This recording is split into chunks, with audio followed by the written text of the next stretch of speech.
पति अभी नहा ही रहा था, तभी फोन पर मैसेज टोन बजी। पत्नी मोबाइल के पास ही खड़ी थी। उसका ध्यान फोन की तरफ गया। उसने सहज ही फोन उठाकर मैसेज पढ़ा। Hi good morning dear. किसी बेबी का मैसेज था। पत्नी सोच में पड़ जाती है कि अब यह बेबी कौन है। तब तक पति भी नहाकर बाहर आ चुका है। पत्नी उसे किसी बेबी का मैसेज आया है बताती है। पति मुस्कुरा देता है। फ़ोन उठाकर उस मैसेज का रिप्लाई करता है। Hi baby, how are you, और अपने काम में लग जाता है। इस रिप्लाई को भी पढ़ती है। अब हर पल पत्नी के दिमाग में यही विचार कौंधता रहता है कि यह बेबी कौन है। शाम को पति घर आता है। पत्नी उससे पूछती है यह बेबी कौन है। पति जवाब में सिर्फ मुस्कुरा देता है और फिर से अपने काम में लग जाता है। 2-3 दिन बीत जाते हैं। उन विचारों में अभी तक पत्नी का पीछा नहीं छोड़ा था और फिर से पति के मोबाइल पर फिर एक बार बेबी का मैसेज आता है।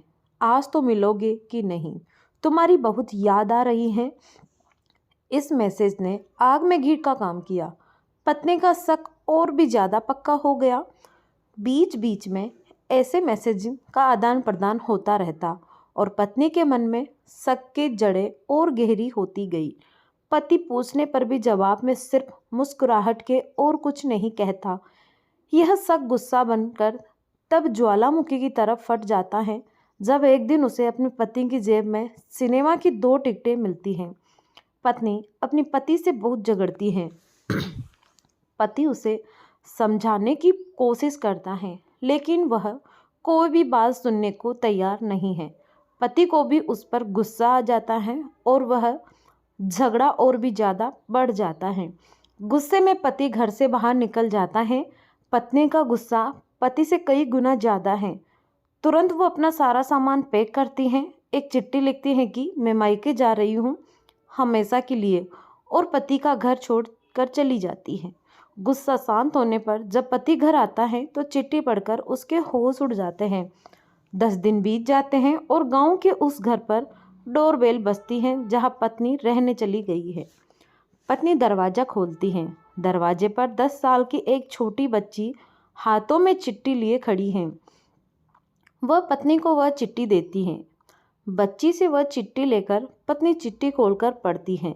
डियर वाइफ, जिस बेबी की वजह से हम दोनों में इतने झगड़े हुए और तुम हमारा घर छोड़कर यहाँ चली आई, यह बच्ची जो अभी तुम्हारे सामने खड़ी है वह वही बेबी है, अनाथ आश्रम की एक प्यारी बच्ची। इसी के साथ मैं बातें करता था, सिनेमा जाता था। पहली बार जब तुमने बेबी के बारे में पूछा था तो मैंने जानबूझकर तुम्हें नहीं बताया था। सोचा था थोड़ा मजाक करता हूँ, देखता हूँ तुम कैसे रिएक्ट करती हो। लेकिन मैंने यह कभी नहीं सोचा था कि तुम्हारा शक इतना बढ़ जाएगा कि तुम घर ही छोड़ दोगी। हाँ, सबसे ज़रूरी बात यह, जो बेबी है वह किसी और की नहीं बल्कि तुम्हारी ही बेटी है। रुको, अपने आप को संभालो और आगे की बात ध्यान से पढ़ो। हमारी शादी के 2 साल पहले की यह बात है।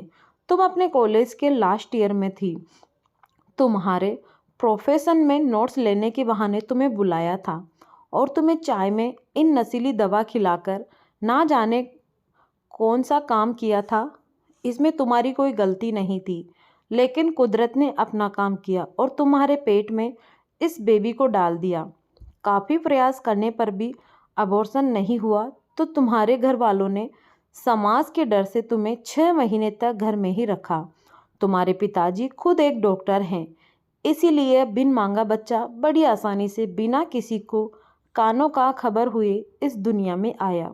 भविष्य में तुम्हारी शादीशुदा ज़िंदगी में कोई प्रॉब्लम ना हो, इसीलिए तुम्हारे पिता ने इस बच्चे को गांव के एक अनाथ आश्रम में छोड़ दिया।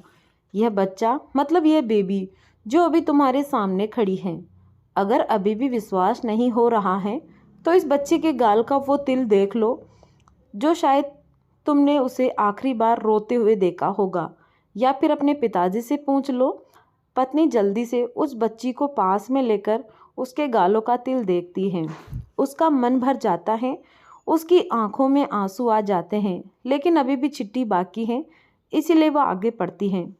मुझे पता है अभी भी तुम्हारे मन में यह सवाल उठ रहा होगा कि यह सब मुझे कैसे पता।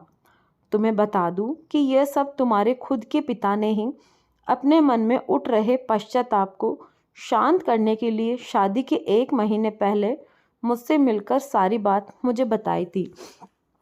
उन्होंने यह भी कहा था कि अगर मैं चाहूँ तो शादी से इनकार कर सकता हूँ।